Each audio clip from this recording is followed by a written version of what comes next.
Hi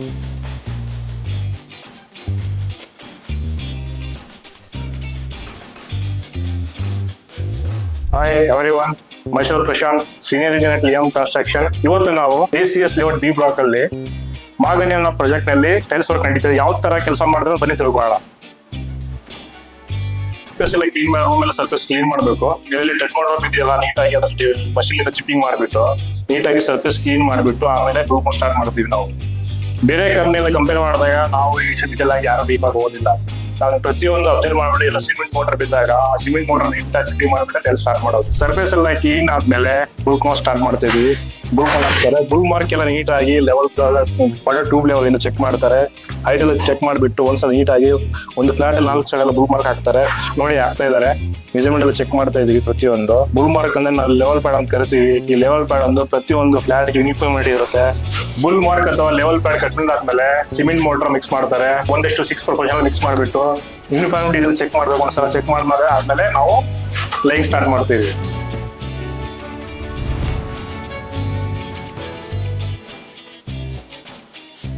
cement slurry mix ಮಾಡಬೇಕಾಗುತ್ತೆ. 1:3 proportion mix ಮಾಡಿಬಿಟ್ಟು ನೀಟಾಗಿ ಸ್ಪ್ರೆಡ್ ಮಾಡಬೇಕಾದ್ರೆ ಸ್ಪ್ರೆಡ್ ಮಾಡಿಬಿಟ್ಟು ನೀಟಾಗಿ ಟೈಲ್ಸ್ ಲೇ ಮಾಡಬೇಕಾಗುತ್ತೆ. ಯಾಕೆ ನಾವು ಸ್ವಿಂಗ್ ಮೋಟರ್ ಆಗ್ಬೇಕಂತಂದಾಗ ಟೈಲ್ಸ್ ಎಲ್ಲ ಫ್ಯೂಚರ್ ಅಲ್ಲಿ ಕೇಸು ಜಾಸ್ತಿ ವೇಟ್ ಹಾಕಿದಾಗ ಬರೋ ಚಾನ್ಸ್ ಇರುತ್ತೆ. ಒಂದ್ಸಲ ಸಿಮೆಂಟ್ ಮೋಟರ್ ಸ್ಪ್ರೆಡ್ ಆಗಿ ನೀಟಾಗಿ ಲೆವೆಲ್ ಎಲ್ಲ ಆದ್ಮೇಲೆ ಸಿಮೆಂಟ್ ಸ್ಲರಿ ಮಿಕ್ಸ್ ಮಾಡಬೇಕಾಗುತ್ತೆ. 1:3 ಪ್ರಪೋರ್ಷನ್ ಅಲ್ಲಿ ಮಿಕ್ಸ್ ಮಾಡಿಬಿಟ್ಟು ಸ್ಪ್ರೆಡ್ ಮಾಡಬೇಕು. ಯಾಕೆ ಸಿಮೆಂಟ್ ವಾಟರ್ ಮಿಕ್ಸ್ ಮಾಡಬೇಕಾಗುತ್ತಂದ್ರೆ ಇನ್ ಕೇಸ್ ಫ್ಯೂಚರ್ ಅಲ್ಲಿ ಕ್ವಾಲಿಟಿ ಇಶ್ಯೂ ಆಗ್ಬಾರ್ದು. ನಮ್ಮ ಲಿಯಂ ಕನ್ಸ್ಟ್ರಕ್ಷನ್ ಅಲ್ಲಿ ಈ ತರ ಕೆಲಸ ಮಾಡೋದ್ರಿಂದ ಯಾವುದೇ ತರಹದ ಫ್ಯೂಚರ್ ಅಲ್ಲಿ ಸೌಂಡ್ ಅಥವಾ ಅವೇರ್ನೆಸ್ ಬರೋದಿಲ್ಲ ಅಥವಾ ಯಾವುದೇ ತರಹದ ಕ್ವಾಲಿಟಿ ಇಶ್ಯೂ ಆಗೋದಿಲ್ಲ. ಯೂಸ್ ಮಾಡ್ತಾ ಇರೋದು ಕಚೇರಿಯ GBT ವೆಟ್ರಿಫೈಡ್ ಟೈಲ್ಸ್.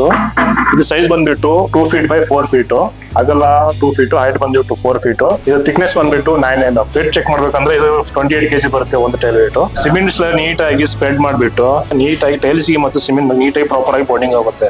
ಈ ತರ ಮಾಡೋದ್ರಿಂದ ಯಾವುದೇ ತರಹದ ಸೌಂಡ್ ಅಥವಾ ಹಾಲ್ನೆಸ್ ಬರೋದಿಲ್ಲ. ಟೈಲ್ ಬಂದ್ಬಿಟ್ಟು 2x4 ಲೇ ಮಾಡ್ತಾ ಇದಾರೆ. 3 mm ಸ್ಪೇಸಿಂಗ್ ಫ್ಲೋರ್ ಯೂಸ್ ಮಾಡೋದ್ರಿಂದ ನೀಟಾಗಿ ಯಾವುದೇ ತರ ಲೀಕೇಜ್ ಚಾನ್ಸಸ್ ಕಡಿಮೆ ಇರುತ್ತೆ. ಏನಾದ್ರು ಟೈಲ್ ಡ್ಯಾಮೇಜ್ ಆಗಿದ್ದಾಗ ನೀಟಾಗಿ ರಿಪ್ಲೇಸ್ಮೆಂಟ್ ಮಾಡಬಹುದು. ಅದಕ್ಕೆ ಸಿಮೆಂಟ್ ಸ್ಲರಿ ಹಾಕಿದ ತಕ್ಷಣ ನೀಟಾಗಿ ಟೈಲ್ಸ್ ಹಾಕ್ಬಿಟ್ಟು ಲೆವೆಲ್ ಚೆಕ್ ಮಾಡ್ತಾರೆ. ಲೆವೆಲ್ ಚೆಕ್ ಮಾಡ್ಬಿಟ್ಟು ಎಲ್ಲೆಲ್ಲಿ ಸೌಂಡ್ ಸ್ವಲ್ಪ ಲೆವೆಲ್ ಬರ್ಲಿಲ್ಲ ಅಂದ್ರೆ ನೀಟಾಗಿ ಹ್ಯಾಮರ್ ಹೊಡೆದ್ಬಿಟ್ಟು ನೀಟಾಗಿ ಫಿಟ್ಟಿಂಗ್ ಮಾಡ್ತಾರೆ. ಯಾವ ತರ ಚೆಕ್ ಮಾಡ್ಬೇಕಂದ್ರೆ ಟೈಲ್ಸ್ ಆಲ್ವೇಸ್ ಇದೆ ಅಥವಾ ಇಲ್ವಾ ಅನ್ನೋದಾಗ ಒಂದು PVC ಪೈಪ್ ತಗೊಂಡ್ಬಿಟ್ಟು ಒಂದು ಟೈಲ್ಸ್ ಮೇಲೆ ನೀಟಾಗಿ ನಿಧಾನಾಗಿ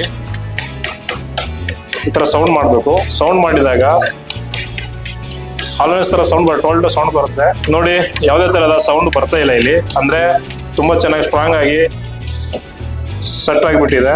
ಸೌಂಡ್ ಎಲ್ಲ ಚೆಕ್ ಮಾಡ್ತಾರೆ. ಲೆವೆಲ್ ಯಾವ ತರ ಚೆಕ್ ಮಾಡ್ಬೇಕಂದ್ರೆ ಒಂದು ಟೈಲ್ಸ್ ಕಟ್ ಪೀಸ್ ತಗೊಂಡ್ಬಿಟ್ಟು 2 ಟೈಲ್ ಜಾಯಿಂಟ್ ಇರುತ್ತಲ್ಲ ಆ ಜಾಯಿಂಟ್ ಅಲ್ಲಿ ನೀಟಾಗಿ ಚೆಕ್ ಮಾಡಿದಾಗ ಯಾವುದೇ ತರಹದ ಟಚ್ ಆಗಬಾರ್ದು. ನಮ್ಗೆ ಒಂದ್ ವೇಳೆ ಟಚ್ ಆಗಿದ್ರೆ ಅದು ಕರೆಕ್ಟ್ ಆಗಿ ಲೆವೆಲ್ ಇಲ್ಲ ಅಂತ ಅರ್ಥ.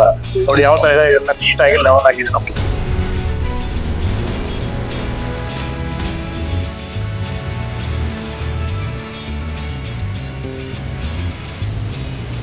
ಸೊ ನಮ್ಮ ಲಿಯಂ ಕನ್ಸ್ಟ್ರಕ್ಷನ್ ಅಲ್ಲಿ ಕ್ವಾಲಿಟಿ ಅಂಡ್ ಬ್ರ್ಯಾಂಡಿಂಗ್ ಅಲ್ಲಿ ಫಸ್ಟ್ ಪ್ರಾಮುಖ್ಯತೆ ಕೊಡ್ತೀವಿ. ಆದ್ದರಿಂದ ಪರ್ಫೆಕ್ಟ್ ಆಗಿ ಔಟ್ಪುಟ್ ಬಂದಿದೆ.